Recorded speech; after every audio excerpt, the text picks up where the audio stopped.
Hola, ¿qué tal? Les saludamos y le damos la bienvenida a Perspectivas Históricas, un espacio para la reflexión y el análisis de temáticas actuales, pero desde la perspectiva histórica. El día de hoy vamos a conversar sobre el tema de las mujeres católicas en el México postrevolucionario. Bueno, antes que nada, saludo a mi querido Felipe Ávila. Hola, Magali. Hola, ¿qué tal? Y bueno, te damos la más cordial bienvenida de nueva cuenta acá en Perspectivas Históricas, doctora Elizabeth Cejudo Ramos de la Universidad de Sonora, para conversar sobre este tema. Un gusto estar aquí, muchas gracias. No, gracias a ti y bueno, les invito a que me acompañen a ver y a escuchar la siguiente cápsula. Durante las décadas de 1920 y 1930, las expresiones anticlericales se legitimaron a través del propio Estado. En las entidades federativas tuvieron lugar procesos de este tipo que se entienden desde una perspectiva nacional, pero también a partir de las particularidades locales y regionales. Por ejemplo, en el estado de Sonora se desarrolló una potente campaña desfanatizadora por parte de Rodolfo Elías Calles, gobernador durante el periodo de 1931 a 1934. Para el gobernador hijo de Plutarco Elías Calles, escribe la historiadora Elizabeth Cejudo Ramos, era fundamental eliminar la intervención social de la Iglesia Católica, que se había desarrollado con fuerza en el Estado gracias al proyecto pastoral del obispo Juan Navarrete. Dicha campaña expulsó la totalidad de los sacerdotes, promovió el cierre de todos los templos en el Estado, además de las casas curales, las escuelas y hospicios que formaban parte del proyecto pastoral. Igualmente implementó programas para eliminar la religiosidad entre los sonorenses. Este escenario planteó un conflicto entre quienes representaban la fuerza del gobierno estatal y quienes asumían la defensa de la Iglesia Católica. Para la historiadora sonorense, un sector fundamental en la resistencia católica ante las acciones anticlericales implementadas y legitimadas por el gobierno fueron las mujeres laicas. Las damas católicas llevaron a cabo diferentes acciones directas y simbólicas en esta resistencia. Enviaban cartas ante las autoridades para gestionar la reapertura de templos, adoptando un lenguaje liberal y hasta revolucionario, a fin de convertirse en interlocutoras válidas en la resolución del conflicto. La resistencia pasiva, como la llama Elizabeth Cejudo Ramos, se reflejó en la práctica de cultos religiosos, la enseñanza del catecismo en domicilios particulares. Asimismo, promovieron el ausentismo a la escuela pública socialista.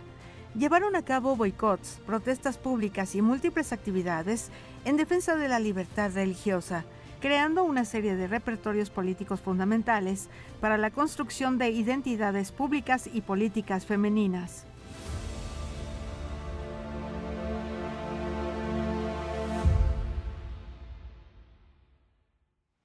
Bien, regresamos, como ustedes pudieron apreciar en nuestra cápsula, vamos a hablar de mujeres, pero un sector de la sociedad muy particular que además nuestra invitada, la doctora Elizabeth Cejudo, ha estudiado con bastante profundidad en su trayectoria académica. Y me gustaría que primero, Elizabeth, habláramos o situáramos a las mujeres católicas en un contexto muy particular que va a tener lugar en la Iglesia Católica como institución, que se le conoce como la feminización, ¿no?, de la Iglesia Católica, que es un fenómeno global, que lo podríamos, digamos, llevar hasta la segunda mitad del siglo XIX, particularmente en Francia y en otros espacios, pero ¿cómo se expresa en México? Muy bien, como bien dices, por lo menos en Occidente tenemos este fenómeno de la feminización de la Iglesia Católica. ¿Qué es lo que ocurre? El auge de las revoluciones liberales produce este fenómeno, dado que hay un alejamiento por parte de los varones, quienes veían en la Iglesia pues una institución de antiguo régimen, y la Iglesia también se reconocía como una enemiga de la modernidad.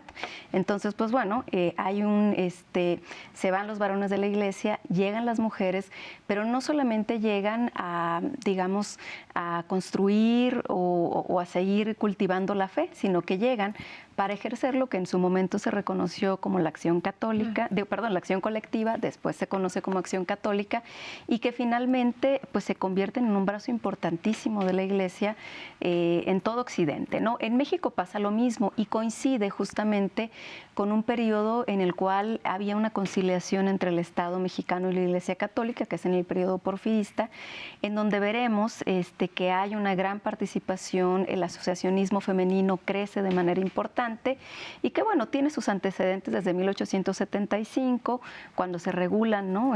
O se reglamentan algunas leyes de reforma y que se hace un llamado importante a las mujeres para sustituir a las religiosas que fueron expulsadas del país.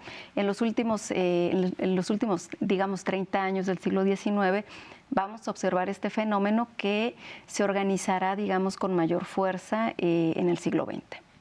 Y Felipe, por un lado tenemos este tema de la feminización de la Iglesia, pero va aparejado con el catolicismo social. ¿Dónde está su origen y cómo, digamos, y cómo también se expresa, ¿no?, en sus diferentes vertientes? El catolicismo social, Magali, es un movimiento que tiene lugar en el seno de la Iglesia Católica, que surge por una encíclica del Papa Pío XIII, que en 1891 dicta la encíclica conocida como Rerum Novarum, y que es una posición política muy clara en donde hace un llamado a los católicos del mundo a que atiendan lo que se conoce entonces como la cuestión social, los problemas derivados del desarrollo del mundo occidental, en donde hay señales claras de que el capitalismo y ya el imperialismo que comienza no está resolviendo los grandes problemas de la humanidad, los problemas de pobreza, los problemas de educación, los problemas de salud, los problemas de marginación. Y que también la opción opuesta al capitalismo, que es el socialismo, no resuelve tampoco los problemas y puede incluso complicarlos.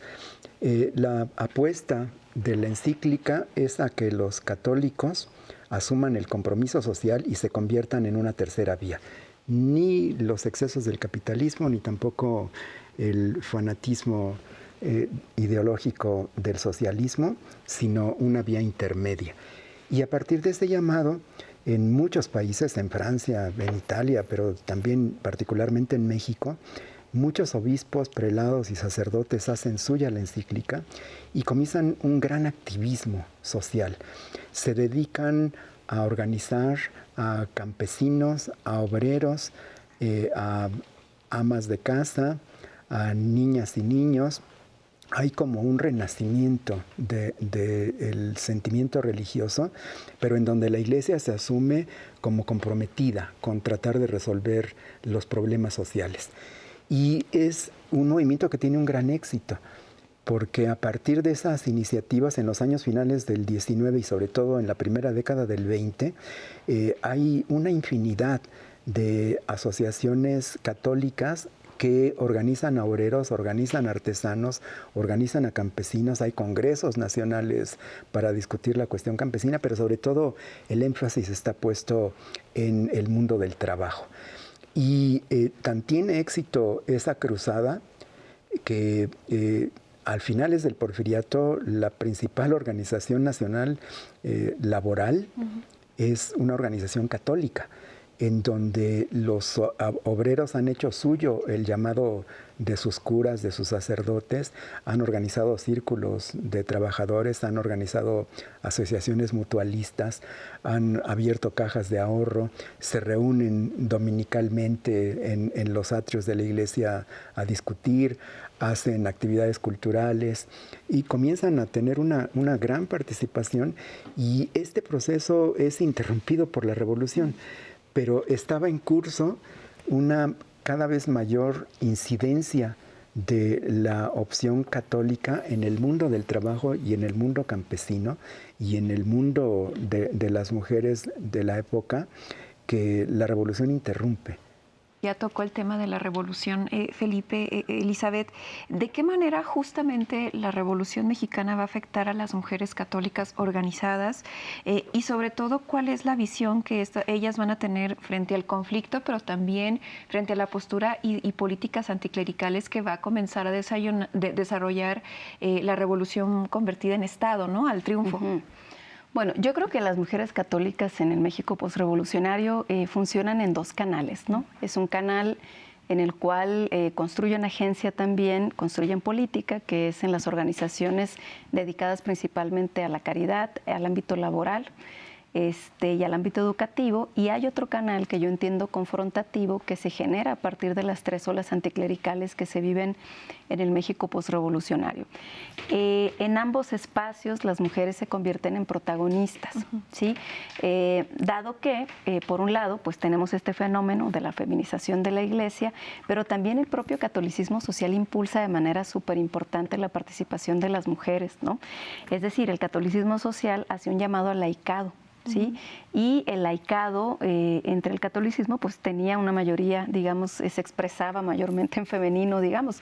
Les pongo un ejemplo, en Sonora, por ejemplo, la Gran Liga que organizaba el laicado tenía una estructura organizativa escrita completamente en femenino, ¿sí? La liga que conseguía el dinero, la liga que financió, digamos, el proyecto pastoral del catolicismo social desde los 20, fue compuesta por mujeres. Y fueron esas mismas mujeres quienes salen a defender la Iglesia una vez que la consideran bajo ataque a partir de las restricciones en su libertad religiosa, ¿no? Entonces creo que la revolución produce, digamos, como una resistencia importante y el buscar, ¿no?, el cuidado de su propia Iglesia, la que ellas mismas habían construido. Y en ese sentido, digamos, ¿cuáles van a ser las principales asociaciones y sobre todo las actividades, ¿no?, que van a desarrollar estas laicas, ¿no?, en nuestro país? Y sobre todo, ¿qué implicaba que las mujeres católicas se organizaran? Porque al final de cuentas, esta participación las lleva al espacio público, ese espacio que primigeniamente se había construido para los hombres, ¿no?, que también es una forma de hacer política. Por supuesto. Bueno, mira, pensando en el México posrevolucionario, creo que, digamos, la participación que tenemos de mujeres católicas ahí no es algo espontáneo, ¿no? Sí. No es algo que surge de la nada, sino que viene, digamos, de una trayectoria de larga data. Te comentaba ahora, por ejemplo, del llamado que hace la jerarquía eclesiástica a las mujeres desde 1875, cómo empiezan a participar principalmente en la vía de la caridad y en la vía del ámbito educativo, ¿no? Dado que las religiosas ya no estaban, dado que las escuelas confesionales se habían cerrado, entonces la educación religiosa, la educación en general, debía correr a cargo de las madres de familia. Ahora, el asociacionismo religioso lo vemos con mucha claridad expresado durante el Porfiriato, me parece que porque había más posibilidades y menos fricción con el Estado, más en un espacio colaborativo, ¿no? Para la década de los 20 creo que tenemos como la que es más recordada o quizá la más importante porque articuló los esfuerzos a nivel nacional, que es la Unión de Damas Católicas Mexicanas, que se reconfigura en 1929 luego de la firma de los arreglos de la creación de la Acción Católica Mexicana, que tenía como sus sectores, entre ellos el femenino, que era, hay que decirlo, los más numerosos. ¿Qué era lo que hacían las mujeres, además de estar en el ámbito educativo, en el ámbito de la famosa caridad, ¿no? Trabajaban, como bien lo compartía Felipe ahora, en sociedades mutualistas, trabajaban en la construcción de hospitales, trabajaban como catequistas, que era un esfuerzo súper importante, y en la organización de diversas actividades que lograban recuperar apoyos económicos para la reconstrucción material de la Iglesia luego del proceso revolucionario, ¿no? Que en muchos casos los templos fueron abandonados, las casas curales fueron despojadas, se cierran los seminarios, entonces esta reconstrucción material se debe en gran medida al apoyo económico que se recibe por parte de las organizaciones de mujeres. ¿Y cuál es ese deber ser de las mujeres católicas que, digamos, al final de cuentas se está creando un modelo, ¿no?, normativo que va a contribuir también a pensar un orden social cristiano muy particular? Por supuesto. A la par, digamos, más o menos a finales o en el último cuarto del siglo XIX, además de estas ideas tan importantes del catolicismo social, surgen otras al interior de la Iglesia Católica. Digamos que el modelo de mujer o la idea de mujer pasa de la pecadora Eva a la Virgen María, ¿sí? Entonces la Virgen María pues era virgen y era madre. Entonces había como dos caminos para las mujeres católicas y las dos involucraban la maternidad. Una era tomar los hábitos y la otra era convertirse en jefa de familia, en el ángel del hogar, ¿sí? ¿Cuál es la cosa aquí? Que, digamos, hay un modelo que tiene como centralidad la maternidad, pero es una maternidad social. No solo hay que hacerse cargo de los hijos y de las hijas dentro de la familia, sino que hay que ser madre también de los desprotegidos que están afuera. Ello implica involucrarse en actividades no solamente de caridad, sino también en actividades políticas, y cuando les dicen, bueno, pues hay que defender la libertad religiosa, pues son las primeras que tienen que brincar, porque finalmente son quienes deben acoger a las personas que tienen alguna desprotección, ¿no? Y en ese sentido, pensando en esta tercera ola anticlerical que va a tener lugar en la década de los 30 y que platicamos en un programa anterior contigo, ¿cuál va a ser el papel de las mujeres católicas, particularmente las laicas, frente a esta educación socialista que se va a tratar de promover por parte del Estado en la década de los 30? Sí, bueno, si bien la educación socialista fue como uno de los puntos más importantes que incluyó esta campaña desfanatizadora, hay otros elementos que me parece que despiertan también una resistencia católica importante. Continúa la prohibición del culto público, actos iconoclastas como la quema de objetos religiosos, la prohibición de los sacramentos, ¿no? Bautizos, bodas, etcétera, etcétera. Entonces, bueno, en el ámbito de la educación socialista, las mujeres generan dos cosas que a mí me parecen bien importantes. Una es la protesta pública, como en algunas fotografías que pudimos ver por acá, escribir directamente a las autoridades, salir públicamente a protestar en contra de la educación socialista, pero a mí me parece que la más efectiva fue el ausentismo, ¿no? El ausentismo como un boicot contra la escuela socialista. No mandar a las infancias a las escuelas. A pesar de que había multas, a pesar de que incluso se generaron algunos encarcelamientos, se buscaba pues que no entraran no asistieran a las escuelas. Pero, ¿no? ¿y qué era lo que no gustaba? O sea, con respecto a la escuela socialista había dos elementos importantes. Se hablaba de la educación sexual, que básicamente era higiene, un poco de anatomía, en realidad no se explicaban como grandes cosas, y que en algunas escuelas que no estaban acostumbradas a los contingentes mixtos, digamos, hubieran niños y niñas en las escuelas. La otra es que la educación socialista toma un matiz antirreligioso en muchas localidades. Te puedo hablar particularmente de Sonora. La escuela era oficialmente antirreligiosa.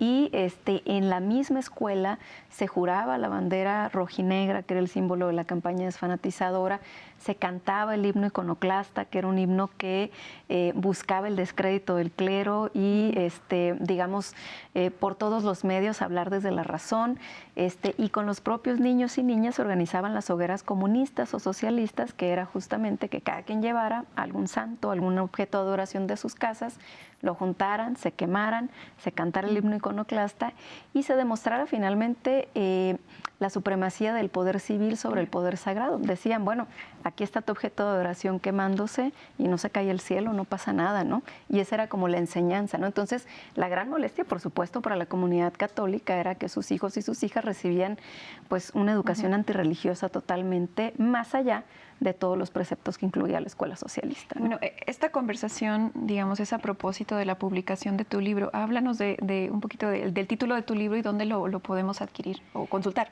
Claro, el libro se llama El gobierno no puede más que Dios, género, ciudadanía y conflicto Estado-Iglesia en el Sonora postrevolucionario.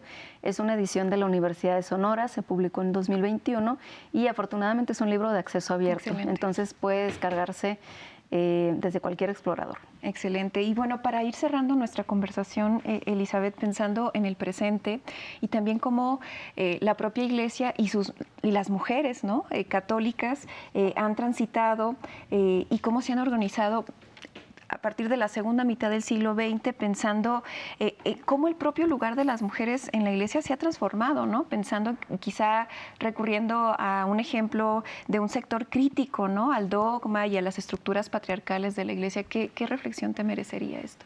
Mira, creo que la participación de las mujeres en la Iglesia Católica ha ido en crecimiento. Y a mí me parece que los conflictos generados por las olas anticlericales las posicionan de una manera estratégica en la iglesia, en su propia iglesia, ¿no? Les permite crear nuevas estrategias, les permite configurar nuevas redes y finalmente, te hablo por ejemplo del caso de Sonora, el modus vivendi se consolida a partir de la colaboración entre las Damas de la Caridad, que era un organismo de católico, y el gobierno del estado con la creación de un hospital para atender la tuberculosis. Entonces, yo lo que considero es que al menos en las 3 siguientes décadas a partir del modus vivendi se configura una participación súper importante por parte de las mujeres católicas en asociaciones que no necesariamente confrontan a la jerarquía eclesiástica. Hay otra vía que han estudiado otros investigadores como Saúl Espino, por ejemplo, que son estas mujeres que configuran algo llamado feminismo católico, ¿no? O que él llama feminismo católico, que buscan cambiar algunas reglas al interior de la iglesia. Y a mí me parece que el ejemplo más claro, más rico y que a mí me encanta es el de las Católicas por el Derecho a Decidir, que es una organización grande, pujante, muy potente, vigente hasta nuestros días, que habla desde una postura política crítica y desde el catolicismo por el derecho que tenemos las mujeres a decidir sobre nuestros cuerpos, ¿no? Entonces, bueno, digamos que la posición es súper importante y podemos verlas expresadas en muchas formas, desde las más tradicionales hasta las visiones como más progresistas dentro de estas corrientes de la Iglesia Católica. Y bueno, finalmente, Felipe, digamos, trayendo todo lo que, las reflexiones que nos ha presentado Elizabeth acá, digamos, ¿cómo podemos pensar el Estado laico en la actualidad? ¿Es operativo o no? Pensando en que está en la Constitución, ¿no? Pues es una gran pregunta, Magali. Yo creo que a todos nos sorprende ver en los medios electrónicos, en las noticias, las declaraciones de políticos importantes haciendo públicamente profesión de fe.